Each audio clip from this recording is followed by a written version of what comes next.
The Panasonic Lumix GH6 has arrived, and this is by far the most powerful micro four thirds camera ever made. If you're a content creator, working professional, or videographer, there's a lot to love about this particular camera. I've shot with Panasonic cameras for years, and I didn't know what to expect when it came to the GH6, but there's lots to love about it. I'm going to cover the 10 things that impressed me the most about the GH6. Before we get started, huge thank you to Panasonic for sending this out for the review. I really appreciate it. I was absolutely blown away that they decided to send one of these out to my little channel over here. So if you enjoyed the video, please leave a thumbs up. If you want to check this out, I'll link it down below.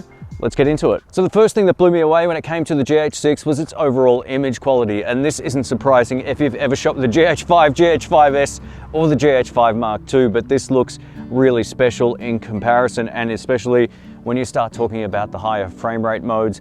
4K 120 looks absolutely stunning.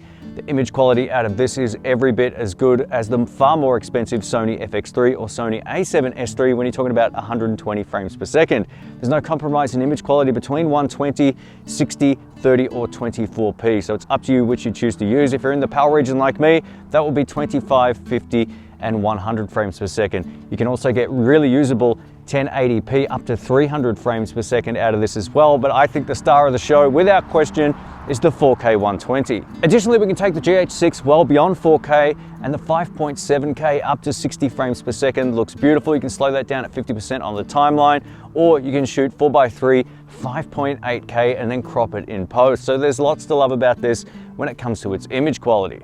Piggybacking onto the image quality is the color science. The color science out of the GH6 looks fantastic, both in Vlog, once it's graded with your standard LUTs, or if you're using one of the standard picture profiles. By far my favorite, again, is the natural profile. I think it looks great, but the standard profile also looks very good. And if you own a GH5 Mark II and you thought the Cine D profile looked a little bit weird, it has been corrected in the GH6. Unlike the GH5 and GH5 Mark II, the GH6 is predominantly a 10-bit camera, so if you like to grade your footage and push the colors and contrast around a lot, this will give you far better results. If you do need 8-bit codecs though, you can find them in the MP4 option, and in the PAL region there's only 3 options available, so consider this a 10-bit camera only. Let's talk about the low light elephant in the room. Now the great news is the GH6 does have better low light performance than the GH5 Mark II. I found the GH6 to be usable up to about 2000, maybe slightly high around 3200, whereas on the GH5 Mark II with exactly the same lens, it kind of caps out at about 1200. Above that, it starts to get quite noisy. If you're going to be shooting in severe low light, get the fastest lens that you can. Get an f1.7 or an f1.4 prime for micro four thirds, and you'll get really great results. You can even go for the 10 to 25 or 25 to 50 zoom lenses. They're a constant f1.7. If you want to check them out, I'll link them down below. Overall though, I got about a stop of extra light out of the GH6 over the GH5 Mark II. The second thing that blew me away about the GH6 was its dynamic range. It works great in Vlog and in the standard picture profiles thanks to a new feature called DR Boost, which stands for Dynamic Range Boost. I put this camera through its paces with a stress test down at the beach at sunset, and it looked beautiful, and the camera handled it without any problems at all. These are the kind of situations that the original GH5 would have struggled in a lot more than the new GH6, so its dynamic range with or without shooting in Vlog has definitely been improved. Up next, I wanted to talk about the flippy tilty screen. This is a 1.84 million dot LCD touchscreen, so you can navigate the menus just by using your finger, and the experience is sensational. The best thing about this though is we can flip it out like a conventional GH5, and it also has the ability to flip up like the Panasonic S1H. I never used this kind of design on a camera up until the GH6, and I much prefer shooting like this if I'm behind the camera. Now, if you're going to be doing something like this where you want to see what you're doing, you just flip it forward and you'll be good to go. Much like the prior generation of GH5s, you won't have any trouble seeing this touchscreen even on a bright sunny day. The visibility is awesome, and you can see it with polarized sunglasses. Awesome. While the electronic viewfinder isn't treading any new resolution ground, what I can tell you is its placement is fantastic, much like the old cameras. If you choose to use it even with the screen closed, you're not going to smash your nose on the back of the camera. I like it. Up next is ergonomics. This camera is by far my favorite to use. I've got quite large hands and I love this big grip. I mentioned this on my unboxing video that this grip feels almost identical now to the Sony FX3, which I found kind of interesting. It's a much more pronounced grip and it's far bigger than the likes of the GH5 Mark II, which has a great grip on it as well, which is kind of the same as the GH5. except the advantage to the GH5 Mark II is the battery door still has the same sort of rubbery feel as the grip itself, whereas on the GH6, it is a little bit slippery over here, but otherwise it feels really great in the hand. Some of the upgrades over the GH5 is we get 3 ways we can start recording. There's a big red record button on the front, one on the top, and we can still use the shutter button over here.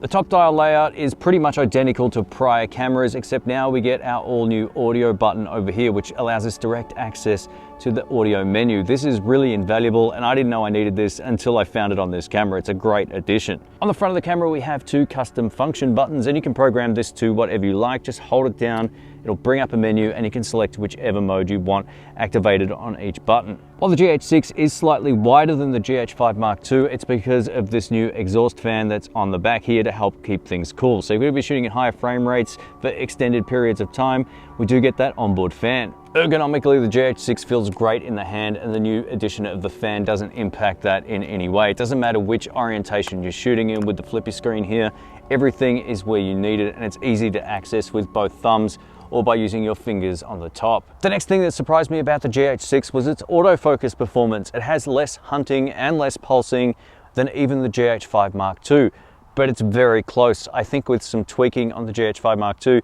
you can get very similar results to that of the GH6. What I did notice though is when it finds focus, it pulls focus a little quicker and you get a little bit less hunting with the stock settings. Autofocus performance will heavily depend on the lens you're using. If you've got some of the older prime lenses, like this 25mm f1.7 prime, the autofocus performance isn't going to be anywhere near as good as on something like this 12 to 35mm f2.8. Even by setting the prime to 2.8, it's not going to perform as well as new lenses.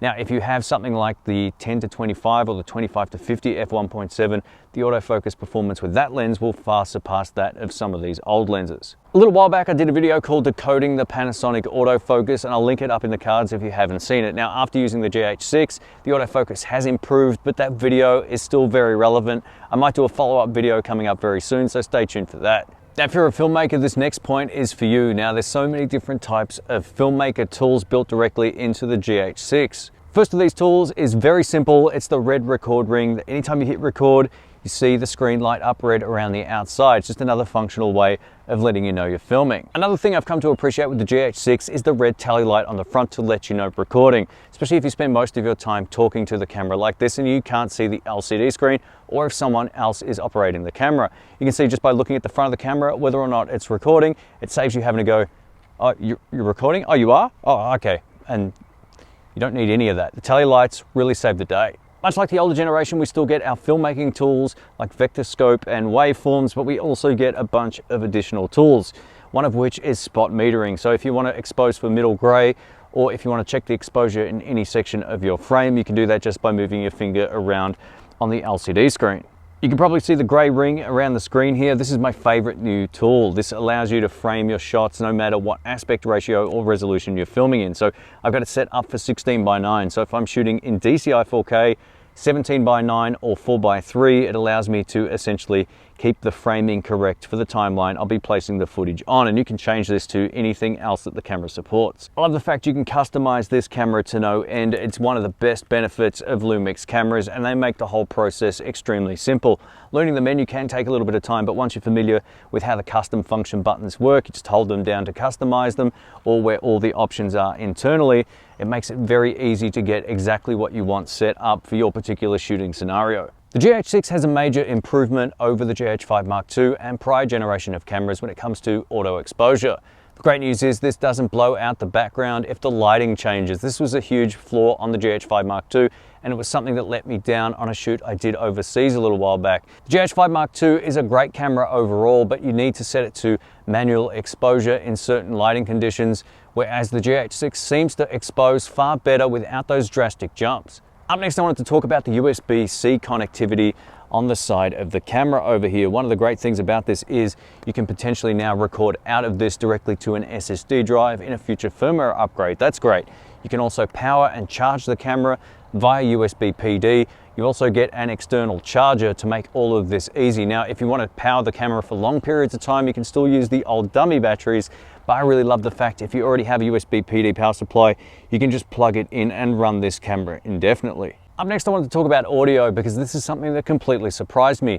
The GH6 now supports 4 channels of audio. So if you're going to be using the DMW XLR adapter, it was out many years ago, it still works and still sounds great to this day, and is completely compatible with the GH6. Like the GH5, we still get our 3.5mm input jack and our headphone out. So if you want to listen to your files either in real time as you're recording, or if you want to listen to them on playback, you can simply plug in a set of headphones or use a conventional microphone here. You might have noticed on some Panasonic cameras the preamps can get a little hot. The great news is with the GH6 you can set it from standard and it goes all the way down to negative 18 dB to low, which reduces the overall audio input. This allows you to get a hotter signal into the camera without clipping the preamps. One of the things I'm a huge fan of is getting results straight out of camera without having to run anything through software. Another huge advantage to the Panasonic GH6 is its IBIS. You get 7.5 stops of image stabilization, and paired with this 12 to 35mm f2.8 lens with OIS, it has that power function on the side here, you get impeccable stabilization. This is far superior to my old Olympus OMD EM1 Mark II.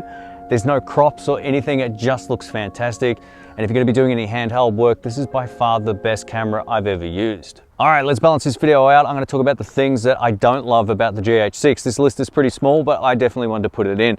The first of which is in relation to the SD card slot over here. It's very slippery when you compare it up against the GH5S or the GH5 Mark II. It doesn't have that rubberized feel anymore, so it's definitely worth pointing out. But I love the new grip, and in the hand, I don't think there's going to be any issues with it slipping. It's very reminiscent now of the Panasonic S5. This next small nitpick is in relation to the flippy screen. It doesn't magnetize down like it did on prior versions. It used to have to sort of click it out of this position.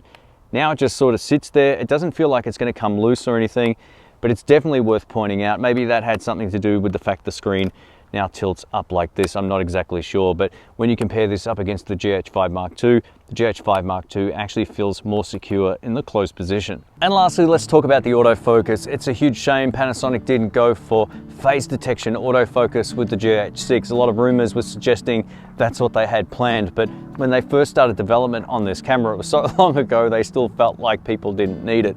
I don't need autofocus most of the time, but for shots like this, it really comes in handy. And if you're going to be using the GH6 on a tripod, talking to the camera, it will work fine. But where it won't work fine is if you really need to do this kind of stuff. This is where it will let you down. But generally speaking, for standing headshots, or if you're behind the camera and you've got an autofocus point on screen, you're using the joystick or the touch screen, it's going to work fantastic. Overall, with the exception of the autofocus not being on par with the Sony A7SIII or FX3 or whatever the case may be, the GH6 is an absolute powerhouse. If you have any comments or questions, leave them below and I'll get back to you as soon as I can. Links to this will be below. Thanks again for watching. Catch you soon. See ya.